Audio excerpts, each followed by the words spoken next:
me at Cello, Cello. You had me at Cello. You had me at Cello. Oh, you had me at Cello. Hi, everybody. Welcome to another episode of Cello Chat. This time with, as a guest, Caitlin Lee, who we're going to get to go into some different aspects of cello playing, I think, with this conversation. So I'm really excited. But first things first, how are you doing, Caitlin?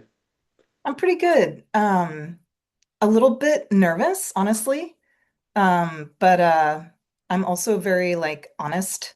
So I may I may speak my mind about a lot of things that may be surprising to people. So So much the better. So much the better. All right. So, first thing I like to find out is how people got started with the cello in the first place, and then a bit about their musical background. Like, what was your musical journey that took you to where you are? sure. So I come from a family of three siblings. I have two older brothers, and my parents um they had music like a little bit growing up, but not a lot. But it was my mom that this was like older science research now, but the correlation between uh, learning a musical instrument, particularly stringed instruments, and higher test scores and stuff like that. So my parents wanted to set us up for success, so they were like, "We're going to start them on stringed instruments." And both my brothers started on violin, and I was like, "I don't want to play violin. I want to play the cello." And so I started when I was 8 because that was the program at my school in Minnesota, which was where I was born. The program got started in the summer after third grade, was a strings program. So I started cello then and also started with private lessons. And it was always something that I excelled at, that I was good at. So um, I knew from about maybe like 15 years old that I wanted to go into music. I was always asking my parents if I could get piano lessons, but because I knew that was what's part of what you would need to go to music school, I unfortunately didn't receive piano lessons until college. But yeah, so I feel like I answered And some of. then, how do you end up at Wichita State? Yeah, so we moved to Kansas when I was about 10, and we got really involved in the youth orchestra program. And I always wanted to go to a conservatory like many young musicians that are growing up that want that pedigree, right? That's a big thing in the classical music world. But being in Wichita, in Kansas, in the very center of the states, it was very difficult to be taking a lot of trips to go audition at other universities. So I did a few, but Wichita State offered me a really nice scholarship. And they've got a really great program. When you're from somewhere, you don't want to always realize what you have until you leave. So True. yeah, so I did a couple years at Wichita State, and then I transferred to West Texas A&M for a teacher, and because there was a spot open in the symphony, and I really wanted to be able to play in a professional symphony, regional professional at the same time, because I thought that would set me up to be able to take auditions later. Uh-huh. Let's see. So at Wichita State, you must have played. Did you play under Mark Laycock? Yep. Isn't he great? Oh, he's a special human being for sure. Very, This very, I have so many hilarious stories of Dr. Leacock. He has an awesome sense of humor. But I love his, I mean, it's just like what we run across with a lot of good cello teachers, where it's very engaging and creative, but also very, very practical. For And sure. so then who was the cello professor there? So, when I started, the cello professor was someone named Jakob Ohmsky. I don't think he's even teaching anymore, but I finished up my undergraduate with someone named Emmanuel Lopez, Manny Lopez. All right. Uh, and then I went back to Wichita State for my master's under Leonid Shukayev, who's still there. And he was kind of, I don't know if I'm allowed to say that, but Forgive me if that was unacceptable language, but I think he's softened. You know, before Wichita, he was at Oberlin, and before Oberlin, he was at the St. Petersburg Conservatory. So, talk about pedigree. I don't have pedigree on my, but I did have a teacher that really um, drilled some technique into me. So I credit a lot of my playing, at least where I'm at now, to Leonid. All right. And who was at West Texas State? That was Manny Lopez. Okay, all right. Okay, great. Yeah, he was a pretty formative teacher for me at that time as well. All right, excellent. So one of the really the primary thing I want to talk with you about is I'd love to hear the story of how you got into yoga in the first place, but then go into what you feel are the benefits, both physically and mentally, between yoga and string playing. I've kind of lost count of the number of years at the ASTA conference, American String Teachers Association National Conference, that they've been doing yoga for string players, at least on like the Saturday morning, and it's always so well attended. So I know there are a large number of string players out there who do understand the benefits, but I think there are also a number that don't. So I'm curious, what do you think are the physical and mental benefits as a string player? Sure. First, I would like to make an acknowledgement about yoga and yoga teachers and yoga lineages because these are ancient practices that originated in the East Indus River Valley, and I see a lot of appropriation in the West. And I just want to name that. So these aren't my practices. I don't claim to have, uh, but I benefited from them. So it's worth saying. I acknowledge the teachers and the lineages that it comes from. So the benefits that I found with yoga, yoga is a practice in presence. It's a practice in breath and body awareness because the mind and the body are connected, but we often grow up uh, getting a perception that they're separated, right? And that like we like feed our brain knowledge and then we like can like work out our body, but they're like separate things. Like that's something you do over here and this is something you do over here. But yoga is something it actually yoga means yoke or union. So it's the union of the mind and the body and really the spirit, which is some people take or leave the spirit. I myself uh I grew up Catholic, stopped believing in God when I was about 12. And then I found a spirituality through the practice of yoga over an extended period of time. After about 10 years of yoga practice, I had a deep, what I consider a spiritual awakening, which is Wow. also partly what led me to do more activism related.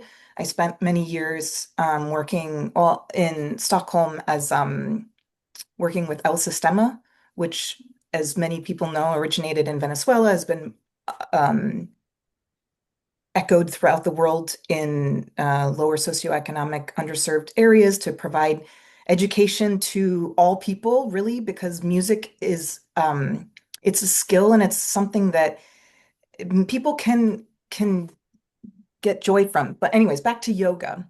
So the benefits of the yoga I find are it's for me it's about breath and body awareness and bringing presence. And when you think about practicing, this is what we're often trying to get our students to understand is, I mean, how to be your own teacher, really. It's like how to listen and adjust and listen and adjust. And so that process can become so quickly that it's happening and you're not even consciously doing it anymore.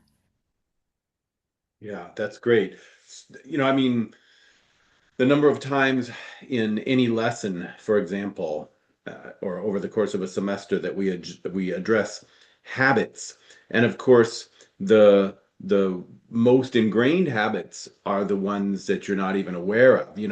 Times that a student just isn't even aware of a particular muscle, and so it's like, how are they going to intentionally, you know, activate it or release it if they're not even aware that they're doing it. So how'd you get into it in the first place? Sure. So, I attended just a handful, maybe even less. I can count on one hand or less, the number of yoga classes I went to before I received an email about a teacher training from this studio that I had attended. And I remember when I received that email, I was in between. I took a bit of time between my undergrad and my graduate because I wanted to um, yeah, just put a little bit more intention into the process. And I wanted to travel a little bit. So I received this email and I thought, and it was totally from a place of ego, honestly. I had this idea that it would be really cool if I was teaching yoga while I was doing my master's in cello. And so I took this yoga teacher training and and I and in that like gap year-ish between my undergrad and my graduate. And yeah, I started doing yoga a lot every day. And I remember going to a yoga class near the beginning of my journey and thinking, seeing people going into these shapes that I was like, oh, I'm never going to be able to do that. Whoa.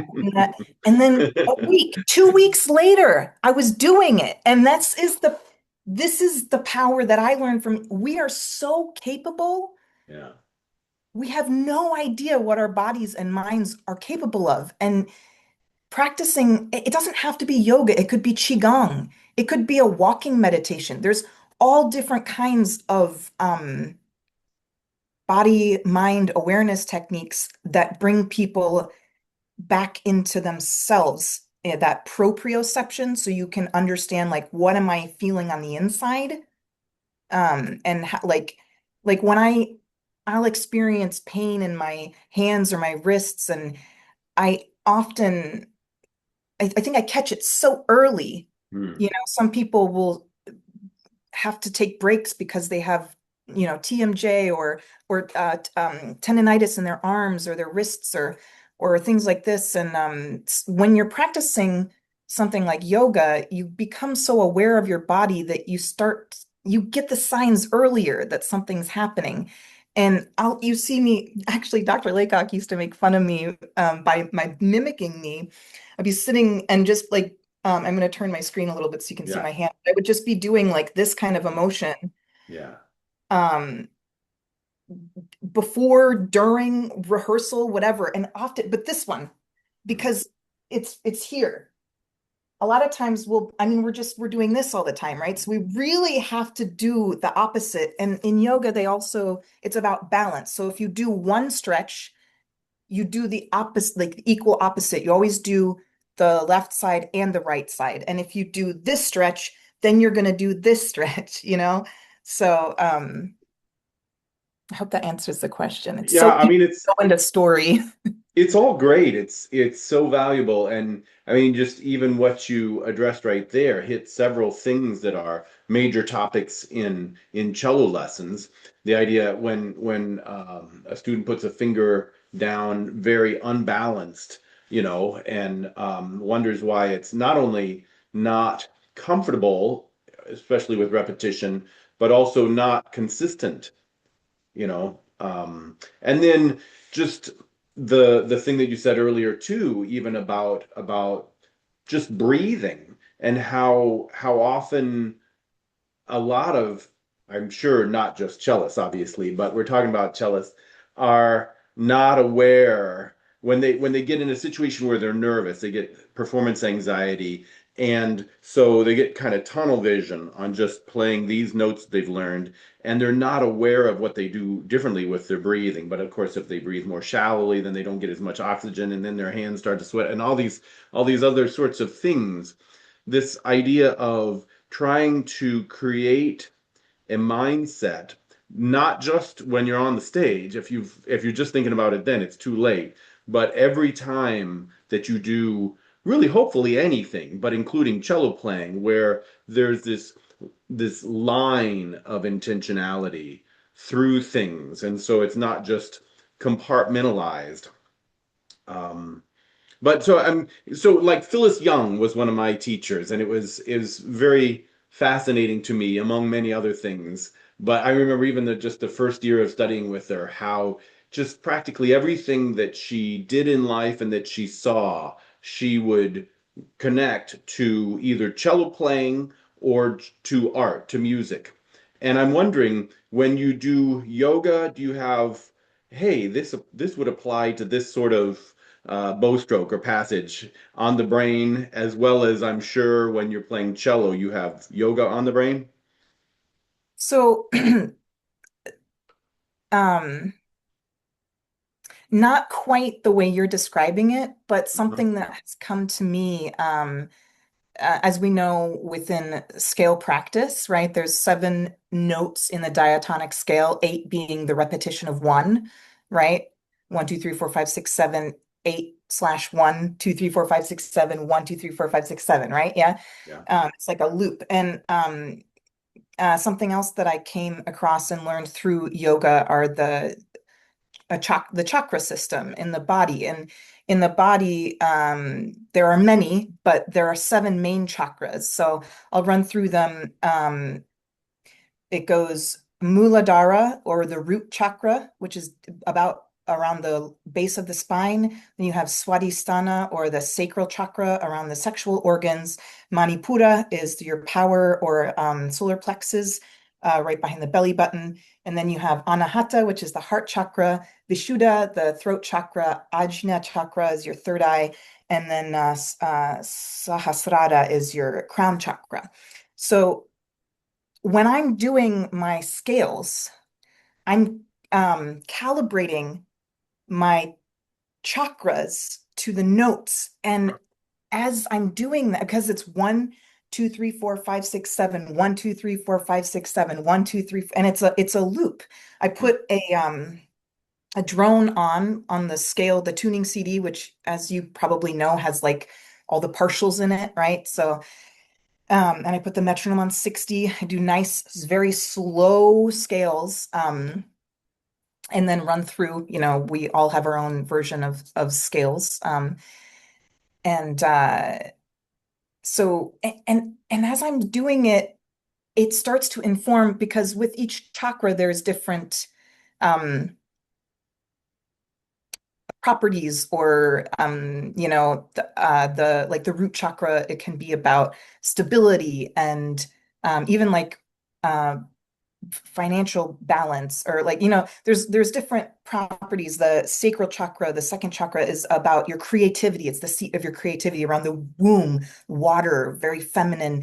So, and I start to think of this in terms of, like a unison note, or a major second, a major third. Like, so when I started practicing Dvorak concerto again, after I started this chakra um calibrating, I started seeing like a major sixth. What does that mean? Oh my gosh. And so there's this so yes and no. Do you see where I'm going with this? Where you asked if it's related, like Right. I mean, it is all kind of interconnected. When you start to gain more knowledge, you both see what you don't know, but you also see how there's all these little interconnections through things. All right. All right. Well, now here's a different direction of sorts. One of the other just running themes of this podcast series is motivation Mm. when students need, I mean, just kind of the idea here, we're on the cusp of the weekend, and sometimes if people feel very inspired, they might practice that much more all through the weekend. But do you, what is your own kind of mindset or go-tos, whether for yourself or your students, for the times that you're low on motivation to get yourself inspired? So, I will say that I am a fan of taking breaks. And if you're finding yourself in a space of being low motivated, allow yourself to actually sit with that feeling and maybe stay curious. Like, why am I unmotivated?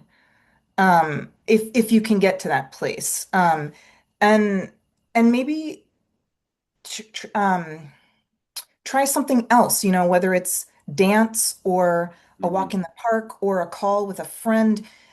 Try to find something that can tap you back into a place of joy. Or even listening, like listening to music is something that I really like. Or find artists that are, you know, like so for me, yeah, just allowing yourself to sit with that and name it and be like, I'm not feeling motivated. Like, shoot. Um, I journal a lot too. That can be helpful. Or even doing yeah, and doing a different form of art or Hmm. practice. I also have a ukulele that I Mm. started. I guess I technically got my first ukulele like 8 years ago, but it's not something I would ever say that I do like professionally, but I do love to play and sing. And it's Yeah. because it's a different, I'm not thinking about how my hand is structured or if I'm playing in tune because you can't, there's also like a certain amount of playing on a fretted instrument that's out of my control, right? But so on those days when I'm not feeling motivated, this might be a little against like this like structured, but again, like I'm very non-traditional. Yeah. And I've had to take massive breaks from playing and from auditions and from the classical world because I've been very disillusioned. And so finding other avenues where I can stay inspired, whether it's yeah, playing ukulele or like I've created even like a songbook with like tablature that I write hand. So just allowing yourself to be where you're at and see if you can tap into it in a different place, or even, you know, if there's like if you are working on an etude or something and you're like, oh, I really don't want to practice this etude, but maybe there's a pop song that you really enjoy. Maybe you can find a version of that for your instrument, and then you can play that on your instrument, you know, find a way to bring your joy into your practice so that you can hopefully find some more inspiration. That's great. Anything that is kind of still trying to find something genuine, organic from within, rather than just the situations where people just resort to just telling themselves, well, I know I need to get this done by X amount of time. That can be stressful and cause anxiety and all those sorts of things. Whereas when you want to do it, that's the best and you're the most productive and yeah. Even like this is the research might be not in this way anymore, but you know, like the reward system. Maybe if you're feeling unmotivated, but you can give yourself a schedule. Okay, if I get myself to practice 20 minutes every day, then I'm gonna get this. You know, I'm gonna watch my favorite show afterwards, or I'll have a cookie. I don't know, whatever, you know, like so kind of setting up a motivation. And I mean, 20 minutes is not a lot of time, but I often will tell my students, if you practice 20 minutes every day, that's far better than practicing 2 hours one day. I Mhm. would argue that. I think that's consistency. And that's another thing that I've learned from yoga. Doing 20 minutes or 40 minutes of yoga every day, it's about consistency. I also want to ask you about your philosophy, the importance that you place on composition and improvisation. Would you talk about that about a bit? Yeah, sure. So, it's actually so funny when we started this conversation and you had mentioned composition. I would never call myself a composer. But as a way, again, I mentioned some disillusionment and needing to take breaks and step away. And part of this coming back and practicing calibrating my chakra system to the scales, I've developed so i- this routine where I will run through my scales. Right now, I'm kind of fluctuating between C major and E flat major. And then I use the drone, the from the tuning CD. And then after I finish my 10 to 15 minute scale warm up, I will go right into an improvisation with that drone underneath. And um, when I was living in Sweden, there was a moment where I was doing that every day. And even before I think even before I did, memory is a funny thing, so I might not be remembering this exactly. Um, but I would, even without the drone and before I did my scales, I would just play an improvisation and I would record myself. And I have like all these untitled compositions on my voice notes on my phone from that time. And every once in a while, I'd be like, oh, I really like that one. So, and I do have one that I labeled warning. And I'm right now, I'm teaching on an app that's called Insight Timer, which is a meditation app, and you can do live offerings. And one of the offerings I do is this cello meditation, is what I call it, a cello meditation, where I do that scale run through, and then I do that improvisation meditation again as this act of reclaiming my own relationship to music and to sound. So for me, any composition that I've composed has been from improvising. I don't sit down with the pen and the paper. That rote kind of composition is not my style. But yeah, so that's what I can kind of say about that. Excellent. And you encourage your students to do improvisation as well? Yeah, if it feels appropriate, I like to yeah. Yeah, it to me, I mean, it's just kind of remarkable over the many years how many students, especially the ones who are uh, perfectionists or just kind of treat music a little bit like it's this museum piece. You know what I mean? The improvisation, when they finally don't just tell themselves, yeah, I ought to do this, but then, well, did you know I didn't? But actually give it a try. I mean, it just awakens an entirely different part of the brain and makes them evaluate their own playing and priorities differently.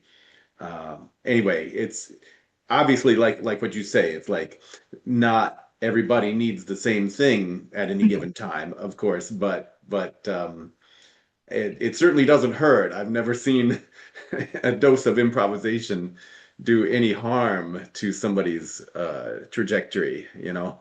For sure. And I mean, if you think about it, the Bach suites originally when they were being performed back in the what 17th or when they were written Yeah, and 1730s. when that style of a suite with the prelude and the dances, the prelude was actually the purpose of it was for the performer to get used to the shapes in Yeah, that key because that was when the tuning system was different. So they had yeah, to tune their instrument differently before each piece they played if it was in a different key, right? And so those preludes were actually improvised. So the preludes that we see now are, I mean, so yeah, so there's even history to yeah. that, right? Within the classical structure, there's even history of people improvising in a way to prepare them and to get to that place of comfort and play. Nice, nice. Well, so Caitlin, what's coming down the pike for you? Performances or projects yet in 2026? Yeah, so I'm gonna this is a moment where I'm gonna be like super honest because like my life has been I've moved around quite a bit and I'm currently living in the unceded lands of the Lenni Lenape people, otherwise known as Philadelphia, Pennsylvania. And I moved here from Stockholm, where I was living before, and I'm now here about 4 years. But this is during the pandemic, right? So that I Mm. moved here. So it's been a journey, and that was a huge life change that I went through. So, but this in 2026, um, well, sorry, I'm like doo doo doo a little here, Yeah. but when I first received your message. Um, I almost talked myself out of responding to it all. Complete imposter syndrome hit me. I was like, I'm not eligible. Why would anybody want to talk to me? Mm, I don't, like right now, I don't have any like private cello students.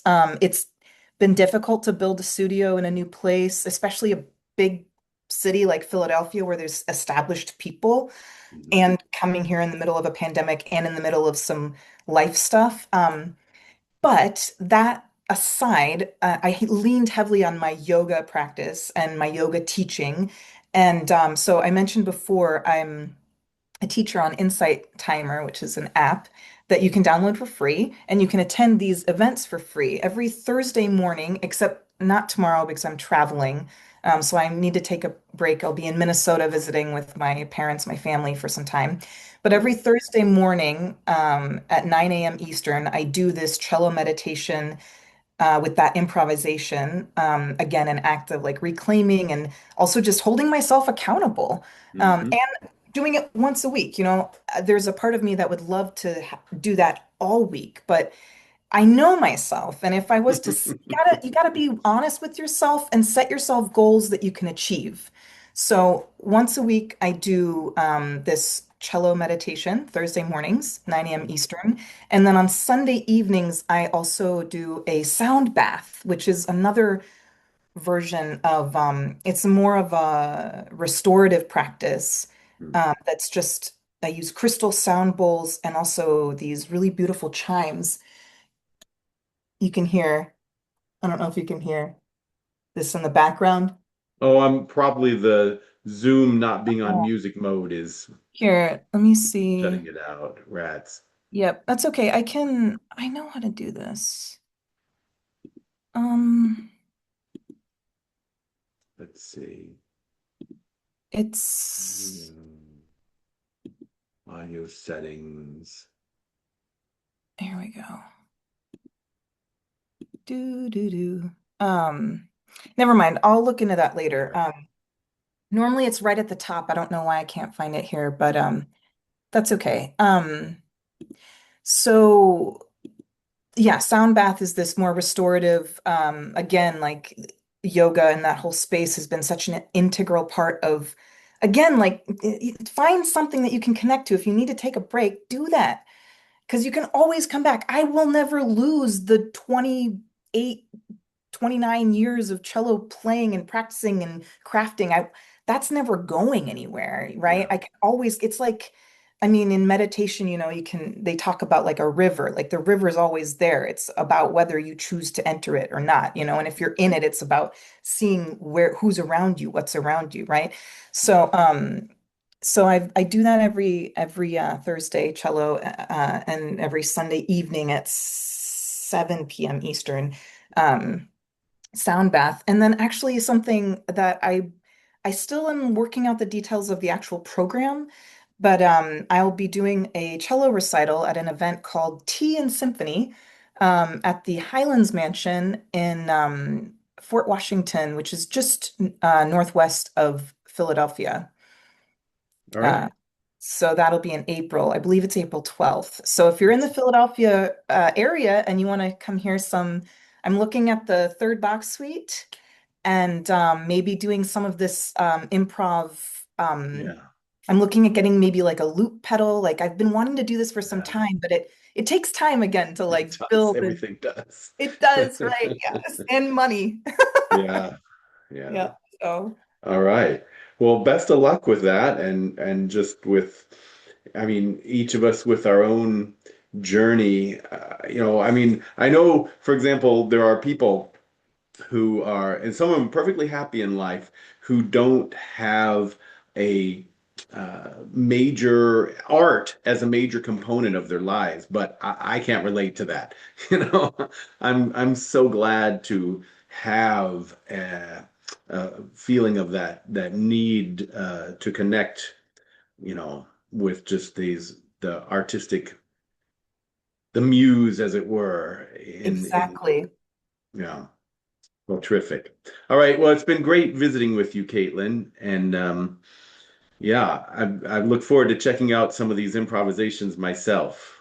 Thanks, Benjamin, and thanks for contacting me. It's been really wonderful, something to look forward to this interview. So thank you Oh, for terrific. reaching out.